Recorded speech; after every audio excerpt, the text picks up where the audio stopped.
শুভ বিকেল সবাইকে। আজকে বিকেল বিকেল চলে এসেছি ছাদে গাছের ফুলগুলো দেখার জন্য। আকাশে ভালোই মেঘ করেছে, তো ভাবলাম চলো ছাদ থেকে ঘুরে আসি। আর বেল ফুল কিন্তু ফুটতে শুরু করে দিয়েছে। কত সুন্দর দেখো, বড় সাইজের হয়েছে বেল ফুলগুলো। আর প্রত্যেকটা ডালে কিন্তু প্রচুর পরিমাণে কুড়ি এসছে। 2-4 দিনের মধ্যেই ফুলগুলো ফুটতে শুরু করেছে আর কি, আর বাকিগুলোও ফুটে যাবে। প্রচুর পরিমাণে কুড়ি এসছে গাছগুলো। আর তার মধ্যে আমি কিছু ফুল তুলেও নিয়ে গেছিলাম দুদিনে ঠাকুর পুজো করার জন্য। তো যাই হোক, এখন গাছে রয়েছে 2টো ফুল, এগুলো আমি গাছে রেখে দিয়েছিলাম, তুলিনি। আর এই ফুলগুলোতেই কিন্তু পুরো ছাদটা পুরো গন্ধে ভরে গেছে। সন্ধেবেলাও ছাদে আসলে কিন্তু দারুণ ভালো লাগে।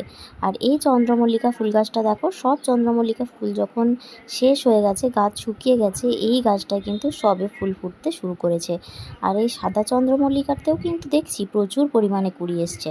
তো আজকের ভিডিওটা এটুকুই রাখছি, চলো টাটা।